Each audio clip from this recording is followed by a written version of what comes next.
What about the book Muhammad came with, Allahumma salli wa sallim, the Quran? The Quran? Is it the final book? It's the final book, yeah. And why you are saying, as a Muslim, alhamdulillah, we are us, that it's been preserved. Allah promised that it will be preserved and protected till the last moment of this life. Well, obviously, I was brought up in a non-religious society. I learned in school Darwin's theory and the Big Bang. And me, I always believed in God. You know, when I looked at the creation, I looked at animals and insects. I had a deep respect for God in my heart. So that's my own personal story. Sorry, what was the question? Let's go back to the question. No, it's a good answer for the Muslim that they know that one day you had some doubt and some. How that's guided you to? I had many thoughts because I lived in a society. Obviously, Christians are basic. You know, the society of England is a Christian society. Obviously, it's not very. The Christianity is not very strong anymore. But obviously, they believe in paradise and hell and the Day of Judgment. I used to see films about these things, and I used to think to myself, how will this be? How will paradise be? And how will be in the Day of Judgment? When I read the Quran, everything was described amazingly in detail. It was amazing. For over a year, I completed it, and I knew that this book was the truth. It wasn't even the Quran in Arabic, it was the translation of the meanings. But I definitely knew that this book is definitely the word of God in terms of the meanings here are amazing. And everything is completely in description. It was a big thing for me. Sorry, the previous question? Yeah, but no, I don't want to catch. I want to catch this point, but it means that I can understand that one day you are not a Muslim.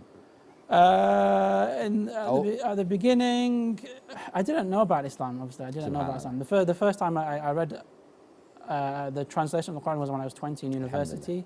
And that was the start of my journey. So you found that even it was a translation of the meaning, you realized that this is the authentic book. Yeah, it was no amazing. doubt. Yeah, no doubt about it. So I had to accept. Yeah. You dragged me to another point, and I forgot my point. You talk about the Quran and being about the last book. Is it the last book? The last book How and do the we final know? book. Allah subhanahu wa ta'ala, because all the previous book has been changed, corrupted, added, deleted.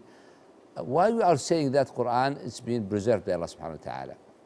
And it's still the same for almost more than 14 centuries, almost 1,440 years, and Quran is still the same. Obviously, we Muslims, we accept the truth and we believe in the truth. We believe in all the books of God. We believe in the gospel of Jesus. We believe in Jesus as a prophet. We believe in the Torah of Moses. We believe in the scrolls of Abraham that came before. We believe in these books, and we know that these books were the speech of God, direct speech of God, but obviously we know they've been changed. If we look at evidence in our society, we see more than 50 Bibles. There is one Bible called the Red Letter Bible, which only has Christians only have a few verses they have evidence for in red. The rest of it, they don't have evidence for.